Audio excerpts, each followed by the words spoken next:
Good evening. Welcome to the Nantucket Historical Association's Food for Thought lecture series. My name is Jocelyn Wong, and I'm the Community Outreach Coordinator here at the NHA. So I am delighted to host historian Constance Killian Escher to speak to us this evening.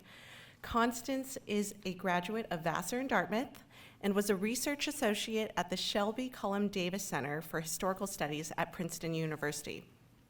She founded a children's museum at the Princeton Historical Society and taught history for 26 years in Princeton public schools. Tonight, Constance will discuss the research that shaped her recent book about a formerly enslaved woman named Betsy Stockton who circumnavigated the globe in 1826. The research process included several trips to the NHA Research Library, where she examined early portraits of missionaries and details about Nantucketer Reuben Clasby, who was the captain of Betsy Stockton's ship. While examining material from the NHA archive, Constance discovered interesting findings on the boat steerer on Stockton's ship, Charles Ramsdell, also one of the Essex survivors. Her book, titled Calls Herself Betsey Stockton, The Illustrated Odyssey of a Princeton Slave, took 40 years of research, writing, and editing to finish. Without further ado, please welcome Constance Escher.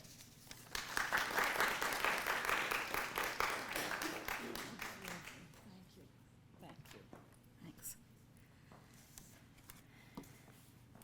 Little greetings from Princeton University first. And good afternoon. I'm delighted to be here at the Whaling Museum for my book talk entitled Faces Tell Us Who We Were. Welcome to the Nantucket Board of Trustees, honored attendees and guests. I'm so thrilled to be here to express my gratitude in the flesh for those help I've received in the Nantucket's NHA Research Library on Fair Street. Yes, here in this sacred space which honors the courage and seamanship of American whalers, their wives and children, and a place where the natives look to the sea as their garden for their sustenance.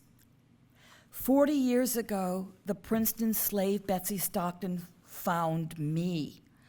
The photograph of her stalwart face on your cover of your book and your handout fell out of a research folder in an archive, and I was hooked. I had to find the complete story behind that face.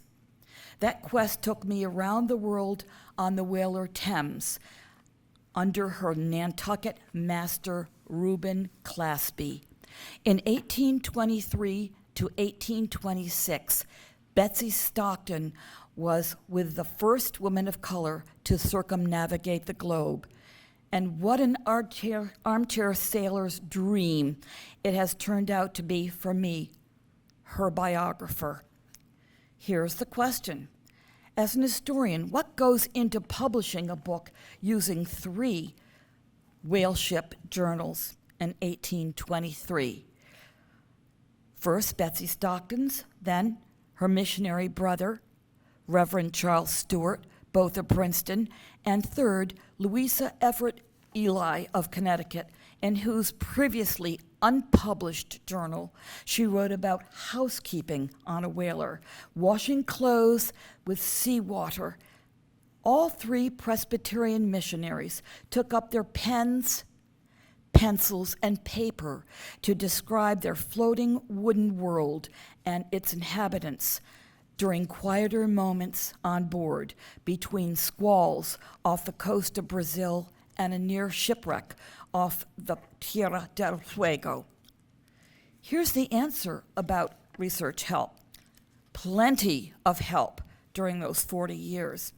I was searching for first-person accounts, primary sources of evidence to bring the reader face to face with sailing around the Horn, as well as the day-to-day whaling in the South Pacific early in the 19th century of America. Over the years, at the NHA Research Library on Fair Street, I asked questions of Elizabeth Oldham, of blessed memory. What materials would the NHA Research Library hold which fleshed out, so to speak, this primary source of Stockton's journal?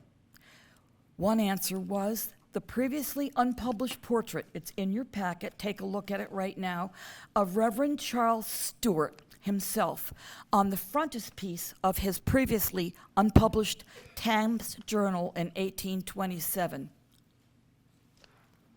Now, thanks to Mrs. Oldham, I looked into the face of Stockton's missionary brother as he looked to others on the voyage.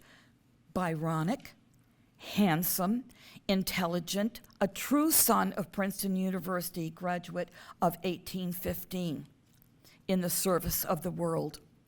This newlywed 28-year-old with a pregnant wife, Harriet, had studied law and medicine before boarding the Thames for the 158-day nonstop voyage from New Haven to Honolulu. He was going to need all of his education and experience on board the whaler. Stewart faced undaunted a challenge for any Christian minister, that of hearing the confession of a previously convicted murderer and cannibal, acknowledged by himself. It was another now lost face that looked into young Stewart's very eyes. That portrait help from the NHA was the key which solved a 200-year-old Nantucket mystery, that of the final chapter of teenage murderer and cannibal Charles Ramsdell of Nantucket. 20 years ago, in 2003, from the National Archives, I rediscovered Stockton's crew manifest, and you also have that in your packet. You take a look at it, which listed Charles Ramsdell. But was it the Charles Ramsdell who'd been assigned the duty to shoot and then cannibalize his Nantucket friend Owen Coffin? I asked that question. Was he the same crewmate referred to as R in Stewart's journal? R crept along the deck in the moonlight to talk to Reverend Charles Stewart about saving his immortal soul from damnation. If it was the same Charles Ramsdell, my book would add to the historical record of the Essex tragedy and its survivors. Those intrepid men who straggled back to their homes and families in Nantucket in 1821 to pick up the pieces of their lives, of what was left of them. Thus, in 2003, 20 years earlier, I was confronted with contradictory evidence, which is standard for historians. Standing on the shoulders of Nantucket's master historian, Nat Philbrick, I consulted the bibliography at the final pages of Philbrick's masterpiece, In the Heart of the Sea. He had consulted the NHA collection manuscript number 1606, folder 3.5. You can take a look at that in your packet. He quoted the poem Two Brothers, which the NHA assistant sent to me. Only a pencil note by Thomas Nickerson, another Essex survivor, mentioned Charles Ramsdell as sailing a second time with the ill-fated Captain George Pollard Jr. Would these pencil notes on a manuscript poem written decades after the purported event stand up to a primary source of a crew's manifest? No. The document I had in hand, Stockton's crew manifest, now proved that Charles Ramsdell was 19 years old, stood 5 feet 6.5 tall, was blessed with brown hair. He had been hired as the boat steerer on Stockton's ship, the Thames, captained by Reuben Clasby of Nantucket. And being a fellow Nantucketer with Ramsdell, Captain Clasby would have known and appreciated the law of the sea, which gave a nod, a survivor's act of cannibalism, to preserve the life of some or one at the expense of another, the victim, Ramsdell's 17-year-old Nantucket chum, Owen Coffin. Unimaginable as the sufferings must have been for all survivors, this new evidence spurred me into telling the second story of searching for a publisher and of completing my book. 20 years after sitting on this mystery solved with the 222 publication of my book and the continuation of Ramsdell's life after Stockton's voyage, recalled to life, as Charles Dickens said, of his marriage, children, and his captaining 2 whalers out of Salem himself. This was the happy ending for Ramsdell and also for his fellow survivor, the unlucky Captain George Pollard Jr., who would come to know of these facts. I had visited Pollard's Red House as the Seven Seas gift shop here on Nantucket, where 30 years ago my children and I shopped for souvenirs. Ramsdell's life story would also have been known to Herman Melville when he visited with Pollard after Moby Dick was finished. This personal narrative of Christian conversion and forgiveness allowed closure for 2 survivors' lives, a boy and his captain, who had spent 92 days in the boat, as close to death as any whaler had had to come. The passengers on the Thames 158 nonstop voyage, Master Clasby, Ramsdell, Betsy Stockton, Charles Stewart, saw the birth of Stewart's son mid-Pacific Ocean. After landing at Honolulu, Stockton and Stewart sailed on another ship with the improbable name of Cleopatra's Barge between the Hawaiian Islands. This beautiful ocean-going yacht was built in Salem by the rich and eccentric Crowninshield family. The barge was later purchased by the King of Hawaii, Leo, and renamed the Pride of Hawaii. Finally, what did Stockton and her company of missionaries, who were considered rock stars in their day, accomplish in Hawaii? Through their primary sources, the reader comes to understand that these women and men created a written language from a spoken one, thereby saving the cultural and indigenous people of Hawaii from theft from international traders. The Sandwich Islands, as they were known, would come under American, not British jurisdiction, the archipelago that became our 49th state, peopled with our Native American royalty.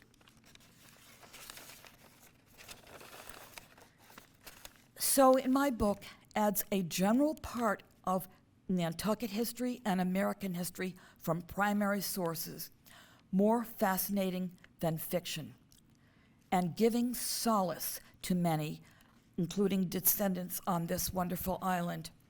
In closing, once more, let me acknowledge my scholarly debt to those at the NHA who furthered my Odyssey and allowed me to complete my biography of Betsy Stockton, stowed in her nightly hammock with her Nantucket crew.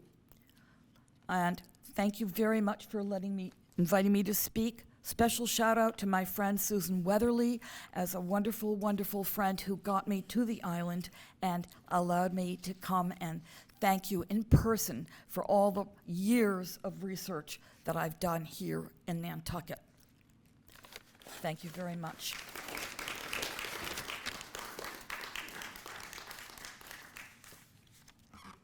All right, thank you, Constance. And now we'll accept questions from the audience. So if anyone has a question, please raise your hand and I'll make sure to get this microphone to you. It's for the film recording, so when you don't hear your voice projected on the audio system, it's working. It's for the camera. It's not for the audio system.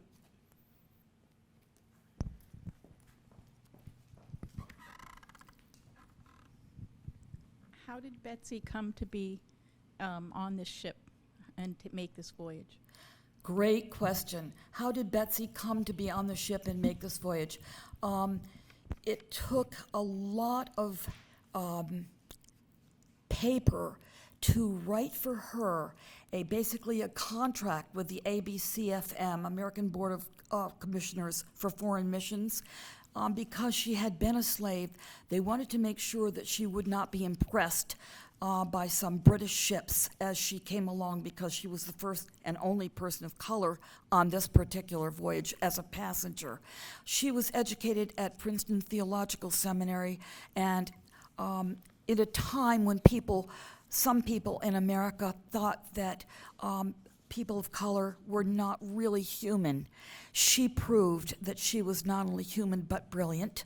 And again, the people in Boston, that's the center for the ABCFM, wrote her a very lengthy contract which she signed, and knew that she would be under the aegis of the ABCFM, and of course under Reuben Clasby while she was on that ship, and they could not take her off because it was still happening after the War of 1812. Does that answer your question? Well, I was just wondering why she went on the ship and what was the purpose. Well, she was called as a missionary. She was that her Christian calling was that, but she had taught school in Princeton before that. So she, you have another part of your question, I think. Thank you. Yes. Yes. Sort of continuation of that question. Right. Is, was this a whaling ship, or was It was a this whaler. So It was a but whaler. Did they often take? Were they? There was basically taking missionaries to the part of. The question was, I did didn't know. did whalers often take missionaries? Sometimes they did take missionary families, as she was part of a group of many missionaries, about 20, free, as part of their feeling of wanting to help, etc. I think in the case of the Thames, I know that Charles Samuel Stewart had looked in New York, etc., and it was with great pleasure that he finally came to New Haven, and the Thames was lying at harbor, and he finally contacted people there, and the captain said, we can take the whole family, not just Betsy Stockton, not just you and your pregnant wife, Harriet, the whole family. It's a follow-up question because I love maps. Yes. So. Are there's the solid line and then there's the dotted line? Are they Great both- question. and Let's are they- take a look are at the they- packet. Is yes. that something that she's coming back and something else, or are they, what's going on there? I'm sorry, say that again. Well, I see there's two sort of Different lines that I lines. see as maps. Right. As Right. voyages. The dotted line comes from New Haven, Connecticut, goes to Honolulu. The solid line is the ship that takes them from Honolulu home via the Cape Hope, Okay. and back to in their case New York City, and then on to Cooperstown, where her ancestral home was, Betsy Stockton's. By this time, Harriet Stewart had had 2 children, was very, very ill. She had to be basically carried onto the ship home, and it was captained by an English captain who, again, Nantucket Historical Society helped me with research finding that ship named Fawn. That's all in the book. And it's the same ship, or is it a different Oh, ship? no, it's a very different ship. Different This ship is and a different captain. They Yeah. left in October 1826. They were there only for a short time to try to save Harriet Stewart's life. It was an extraordinarily grueling situation in all of the islands in Hawaii, because these women were highly educated. They were used to having help for household tasks, and they were asked to feed the missionary family at a communal table of like 19 or 20 people while their husbands preached or took trips around the islands. They were stuck with no running water, obviously, and continually childbearing in a very difficult place. Yeah. I love questions. I hope I'm going to have some more.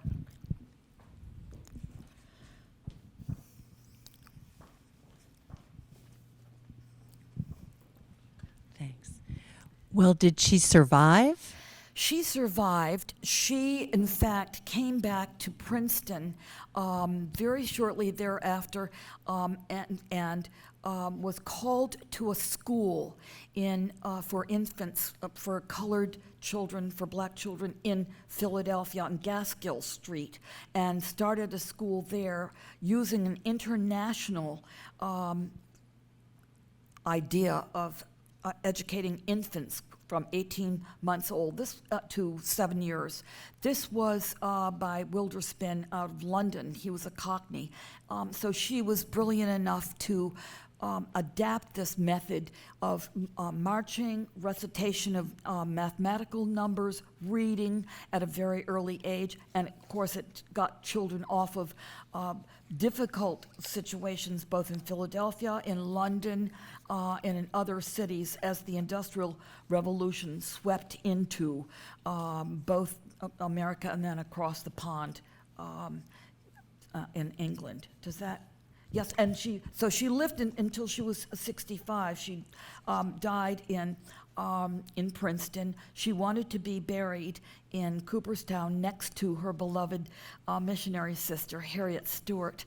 And Harriet Stewart's son, by the way, whom she delivered as nursewife on board the Thames, grew up to buy her a house in Princeton facing Witherspoon Street. And he became a brigadier general of civil engineering in San Francisco, first in his class at West Point. And how old was she when she went on this voyage? She was, of course, no birth records for many slaves.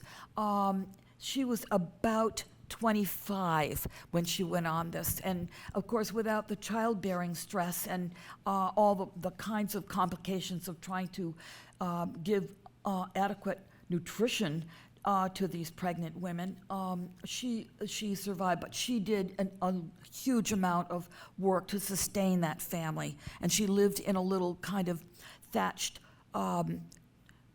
addition to their thatched dwelling. And in the book, it talks about Harriet Stewart sitting under an umbrella, clutching her baby during a very bad rainstorm in Maui, which was their missionary station in the island of Maui. Lahaina was the name of the town.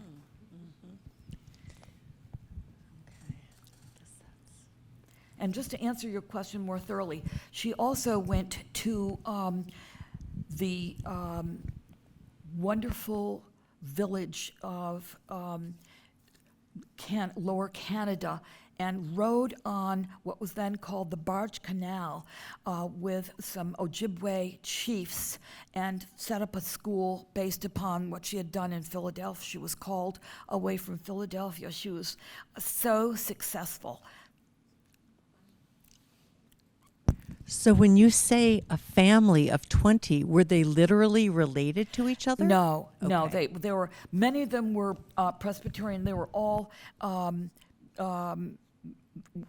minister husbands and many teacher wives sometimes, but they were called the second company to go to the Sandwich Islands. The first company was led by someone else from Bennington, Vermont, my old stomping grounds, and Hiram Bingham. And so they were a reinforcement company on a separate island. So there were all these missionary stations dotted all up and down the archipelago, and the British became very, very suspicious and started very, very evil lies about these American missionaries and how they were very strict and didn't let the Royal Hawaiians have a light show at night and can't buy candlelight and all kinds of things, which Stewart then wrote letters in the American press there in the book to negate them, to refute those charges. And of course, we got the Hawaiian Islands. Britain didn't, in spite of Captain Cook's voyages. Very interesting, isn't it?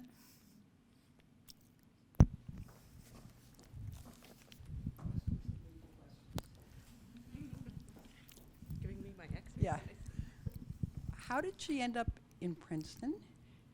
Was she a freed She slave was there? born And in then how- Princeton. And this was the schools that she was in the U.S., were these schools for blacks, or were they for white?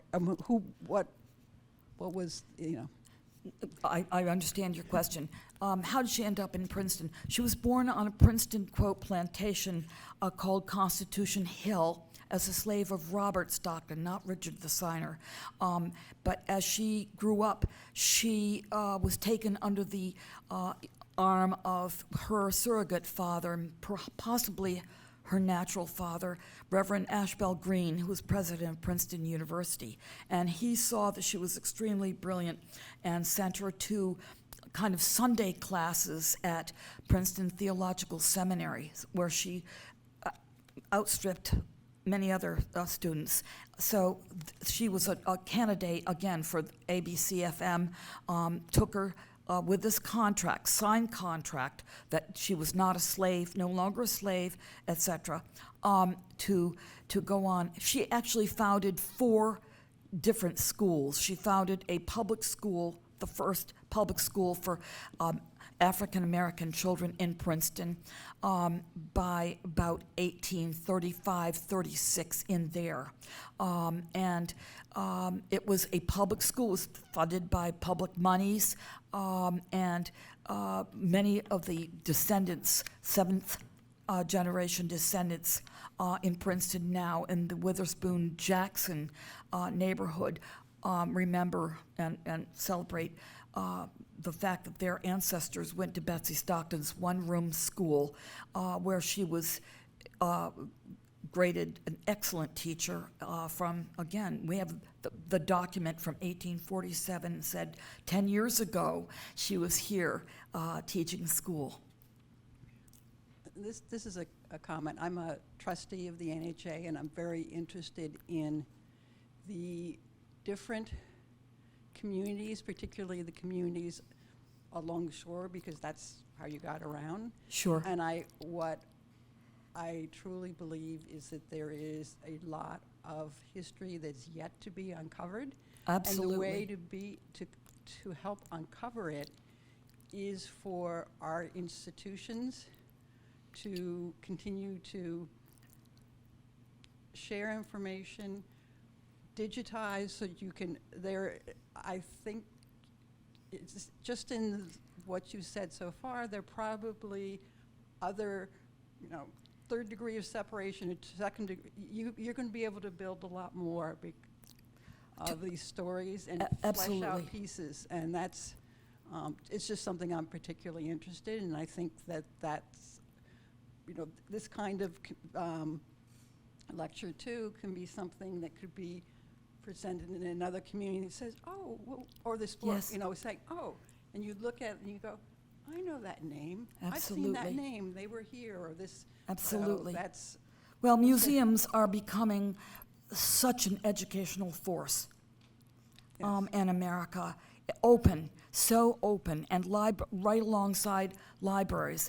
But places like, and I'm just going to say, the beautiful building that opened in 2003 on Fair Street. When I went in there after working in the other older building, it was like being on a ship. It was so clean, it was so white. I've told my friends, it's just deluxe. It's beautiful. It's the people there were wonderful. One of the last pieces of your handout is the letter from one of the helpers there, Maria, who was working right alongside Elizabeth Oldham, and She's a gem. absolutely, and everyone there, all the people there, were so incredibly helpful. Scholars, historians have to rely upon people who know their collections, and I know that the collection of manuscripts and whale books, etc., here in Nantucket was started very early on by some very, very sagacious folks who said, we're going to preserve what's going on here, and it's not, and now it's temperature controlled, but that building is a corker. It's really a beauty and a joy to work in. You go in there and you just, wow, you can really think, you can write, etc. I'm hoping I'm going to get some more questions.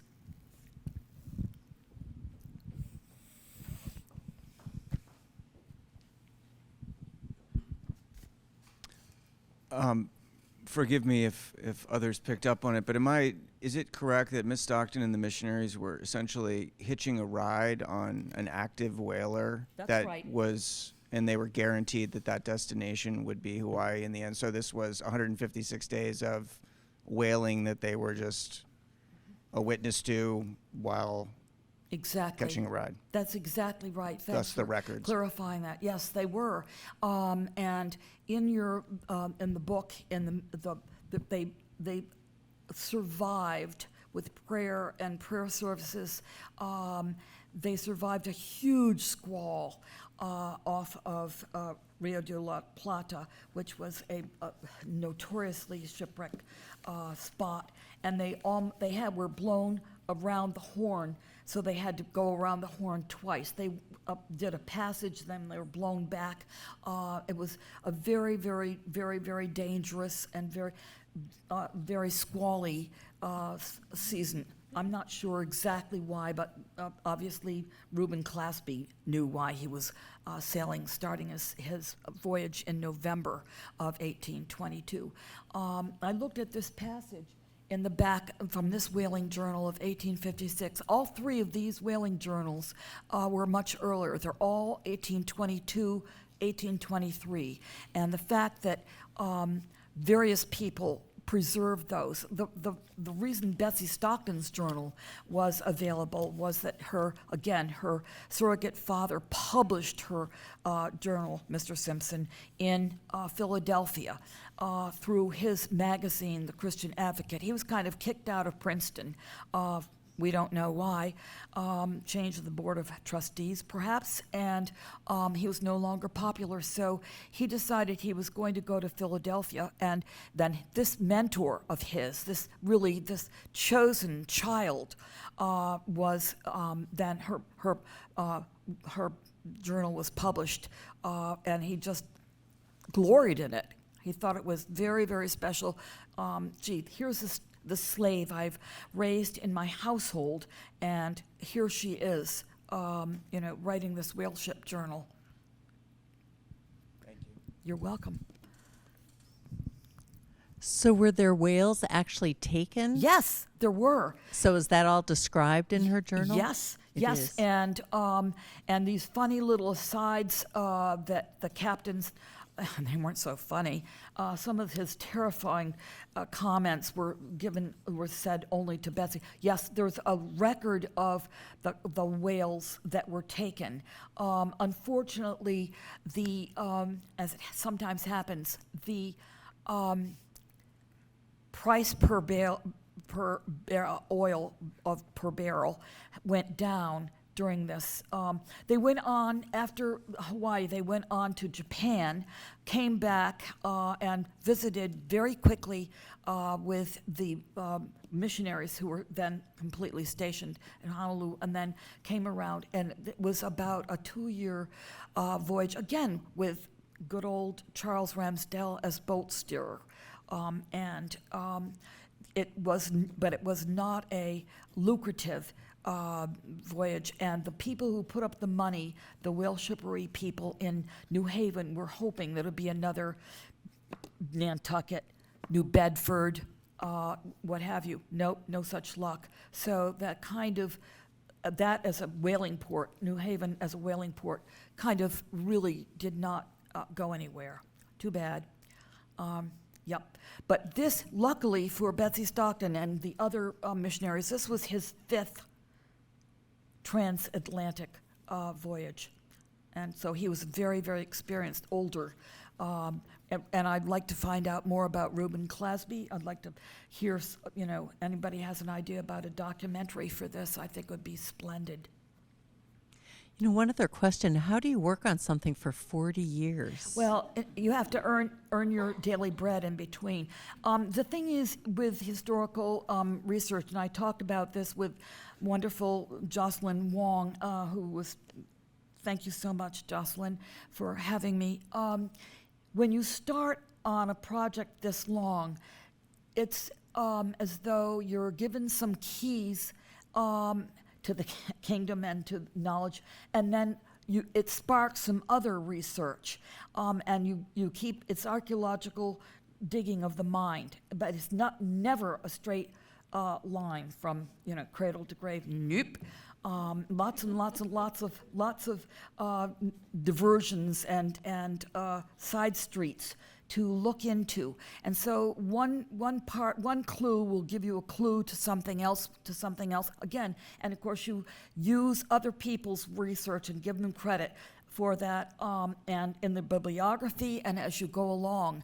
But the reason my book won 2 prizes was for scholarly narration was because of the thoroughness of using primary sources, which to my mind is the only way to go.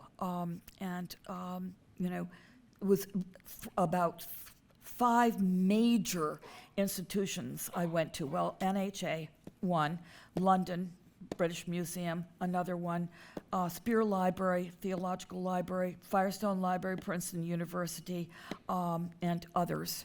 So you're actively working and building your own archive. During COVID, I was very, very, actually helped me because a lot of things were closed, but I had my hard copy archive in my own house, so I could finish it. And on Christmas Eve, on 2021, the last of 475 editorial questions came to an end.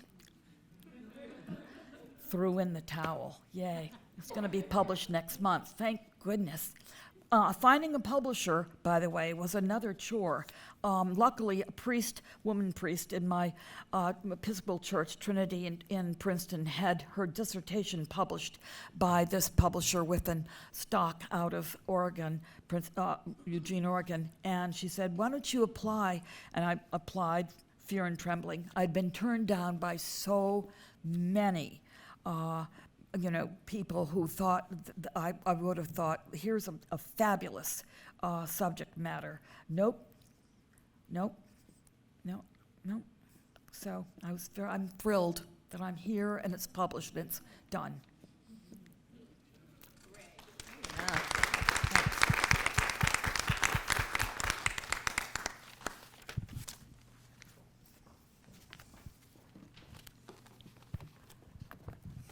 Well, on that note, thank you, Constance, for joining us this evening and sharing about your research process. I also want to thank our NHA members and the Tuppence C. Harris Foundation for supporting these public programs. And thank you, everyone in our audience, for joining us this evening.